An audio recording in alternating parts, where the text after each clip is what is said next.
महाकुंभ की शुरुआत 13 जनवरी से हो रही है। इसको लेकर प्रशासन ने सभी तैयारियां पूरी कर ली हैं। महाकुंभ में आने वाले श्रद्धालुओं को किसी प्रकार की असुविधाओं का सामना न करना पड़े, इसके लिए विशेष इंतजाम किए गए हैं।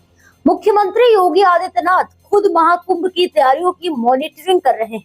सीएम योगी आदित्यनाथ ने बुधवार को कहा कि इस महाकुंभ में 40 करोड़ श्रद्धालुओं के आने की संभावना है, जिससे प्रदेश में 2 लाख करोड़ रुपए तक की आर्थिक वृद्धि होने की उम्मीद है। योगी आदित्यनाथ ने एक सम्मेलन को संबोधित करते हुए कहा कि पीएम मोदी के नेतृत्व में और मार्गदर्शन में भारत अपनी प्राचीन विरासत पर गर्व कर रहा है। प्रयागराज कुंभ का कुल खर्चा हमारा है 5,000 करोड़।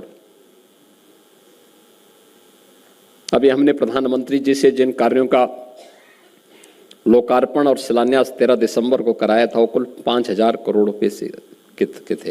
ये दोनों केंद्र और राज्य सरकार के मिलाकर के थे। मैं मान के चलता हूं कि 40 करोड़ श्रद्धालु आएंगे और यही एवरेज लगाऊंगा, 2 लाख करोड़ रुपए की इकोनॉमिक ग्रोथ होगी, भारत की भी और उत्तर प्रदेश की भी।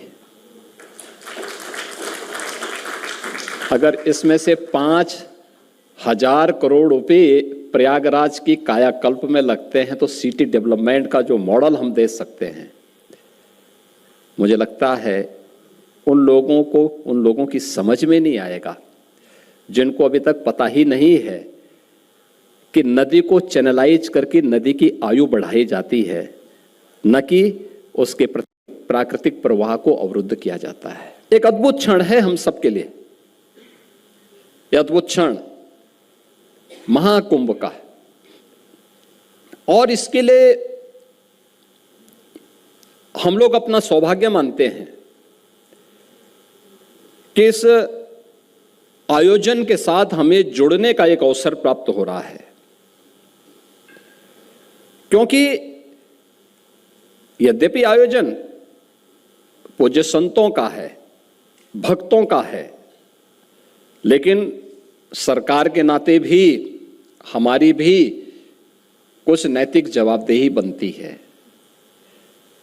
उस आस्था को अगर आधुनिकता के साथ जोड़ करके श्रद्धालुओं की सुविधा को और अच्छा क्या करने में हम योगदान दे सकते हैं, तो उसमें बुराई क्या है?